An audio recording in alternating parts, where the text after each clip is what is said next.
po sa DOH. Unang tanong ko po ay tungkol dito sa zero balance billing program ng DOH. First of all, paki-clarify puli ano po yung kaibahan ng zero balance versus no balance billing.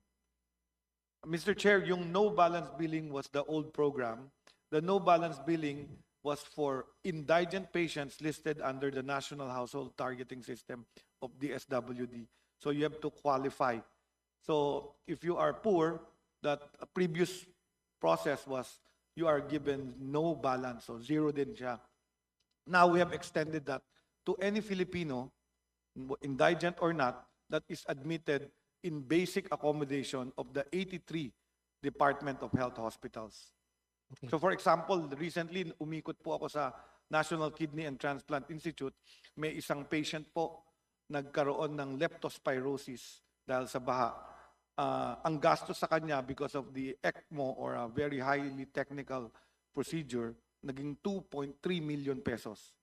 Zero po ang sinagot niya. Ang PhilHealth yata, sinagot 100,000 lang. Pero ang rest of the budget, sinagot ng NKTI po. Okay. So to clarify, so in other words, for indigent yung no balance, tapos for everyone yung zero balance. Correct, Mr. Chair. That's the principle. Ibig ba sabihin wala na yung no balance billing program? Basically, the zero balance has overtaken the Okay, so no wala na balance. pong no Kasi balance. you don't have to even say you're indigent. Basta Okay. nagpa-admit po kayo sa basic accommodation. Pag nagpa-admit po kayo sa single room or private, disqualified na po kayo sa zero balance billing. Kasi po may bayad yung room, may bayad yung mga gamot, may professional fee yung doktor. Sa basic accommodation or shared accommodation, wala pong bayad or zero. Okay. Binanggit niyo po sa presentation, this is zero balance billing started in July 2025 kasi with the announcement of the President. So ang tanong po natin, kung bagong programa po ito, saan nanggagaling yung funding nito? Sabi niyo kanina, yung sa example niyo, 100,000 of 2 million ba yun, was shouldered by PhilHealth, the rest by NKTI. Saan nakuha ng NKTI ang kanyang pondo? We assume na mas malaki ang requirement kesa sa dati kasi nga it's open to all. Tama po yan, Mr. Chair. No? It was officially started noong after the announcement in SONA, but I actually asked my hospital directors to try and implement the policy in May 14 prior to the SONA.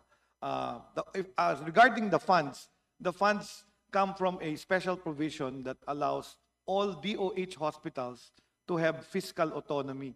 Wala pong sinusoling excess budget ang aming 83 Department of Health hospitals to the National Treasury. This is always put in the General Appropriations Act. And this revenue is used, nung una ginagamit namin to sa ating mga no balance billing na indigent at pag-repair ng mga gamit or some medicines na kulang ang budget from the MOE na na-allocate. But now, over the years, as we have increased the PhilHealth revenues, which is also another revenue source of the hospital, this revenue is increasing.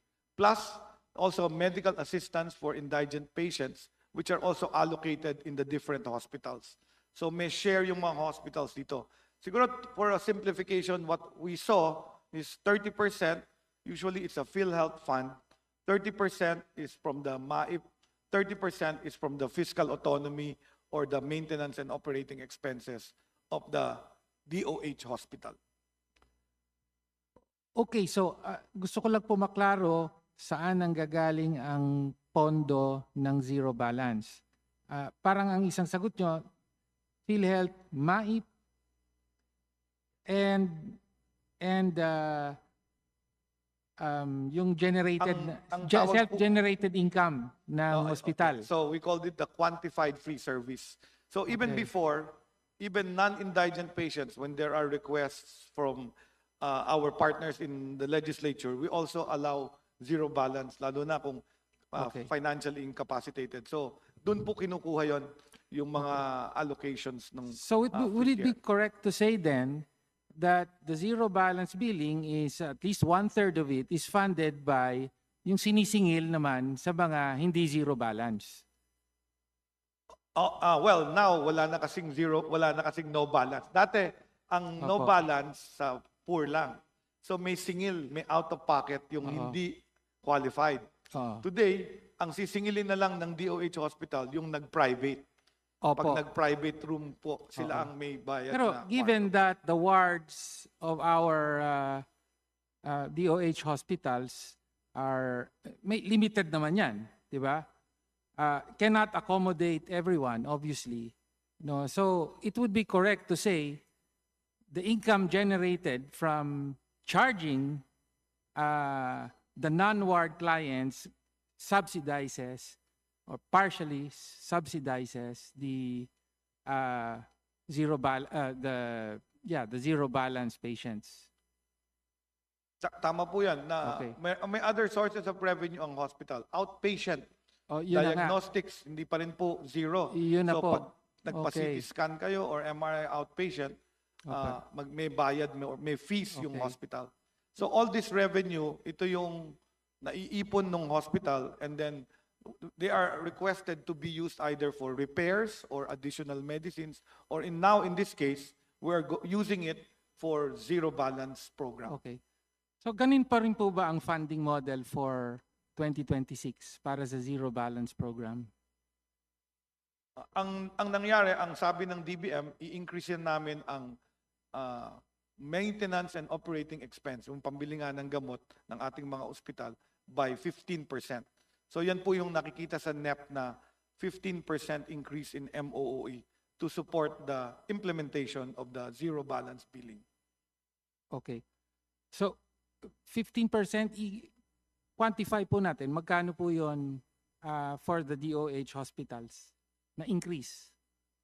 Roughly additional 20 billion po sa MOOE ng Additional 83 hospitals na and 80 treatment and rehab centers. Okay.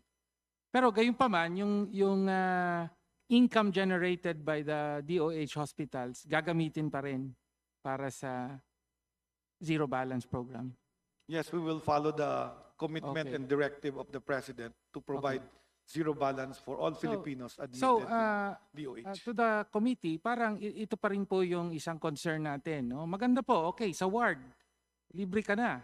Zero balance at universal. No? Pwede lahat. However, part of the funding, sabi dito 30%, ay manggagaling dun sa outpatient. At napakarami pong mga outpatient.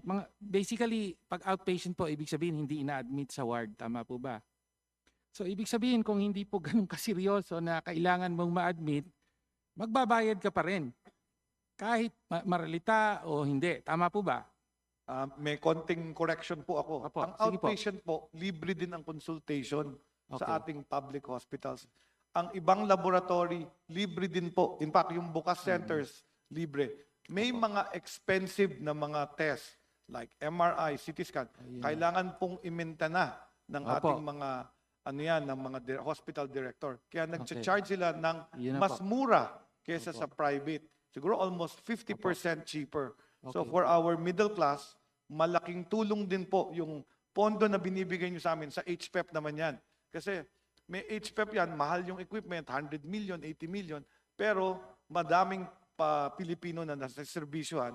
Pero we need to hire people, we need equipment. So yun ang mga maniningil pa yung ibang hospital director. Meron namang hospitals, malaki masyado yung revenue nila kasi high volume sila. 1,000 bed, thousands of patients seen. Kaya nila because their annual revenue can pay for zero balance. May hospitals, medyo hindi kaya, yun yung inalaw namin sumingil doon sa outpatient na high-end na test. Okay.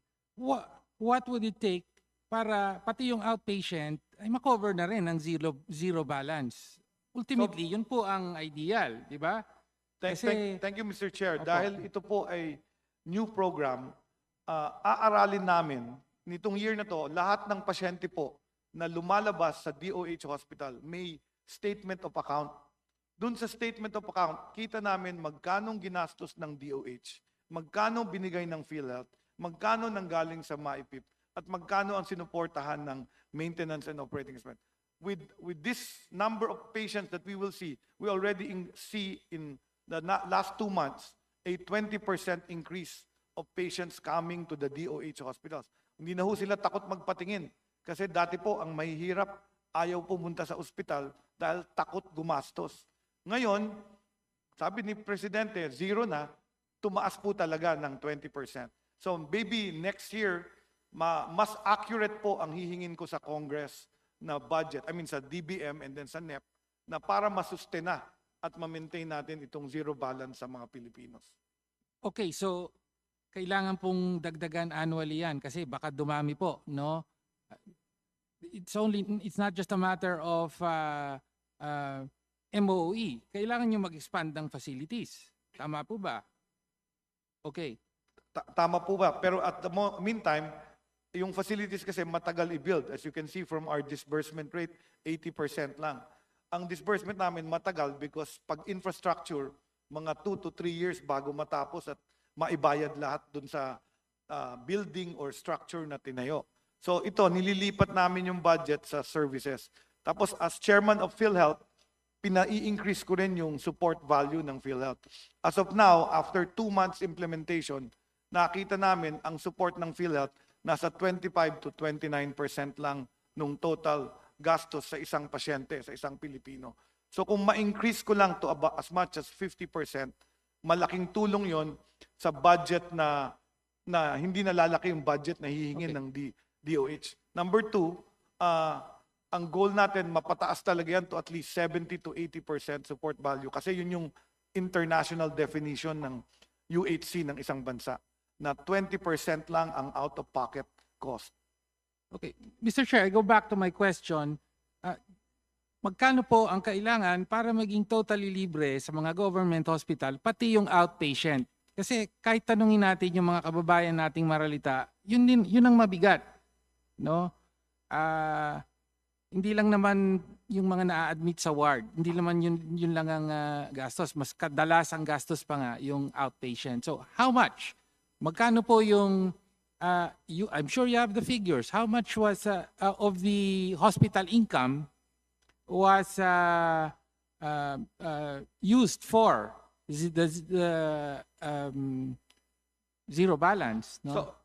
So ang sagot ko siguro dyan, I know for a fact that when the legislature passed the Universal Healthcare Act, nag-estimate yung mga health economists as to how much the Department of Health needs annually to fulfill itong universal healthcare. At ang figure na binigay nila ay 450 billion pesos annually. So ako, nakikita ko malapit na po tayo doon. Nasa 320 billion tayo. Siguro another 100 billion could actually help. But also, there's the absorptive capacity of DOH. So we won't ask for all of that.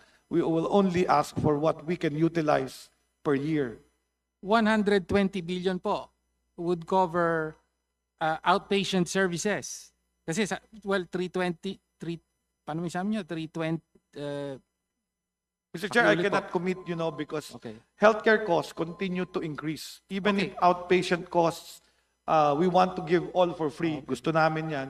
Yung consultation libre na dahil ang doktor may sweldo, yung clinic libre na, walang bayad. Pero ang cost of diagnostics, cost of medicine, continually po tumataas. Especially after COVID, that is a global phenomenon. Yung equipment nagiging mas modern, nagiging mas mahal. Yung medicine nagiging mas bago, mas effective, pero mas mahal. So, ang thinking ko dyan, we have to follow whatever the utilization will be. So, ang feeling ko, we need to implement this UHC in stages. Please Actually, wind up, maganda. Honorable Indigent, Pino. tapos na. Ngayon, middle class and working class, kaya na. Hopefully, talagang in the future,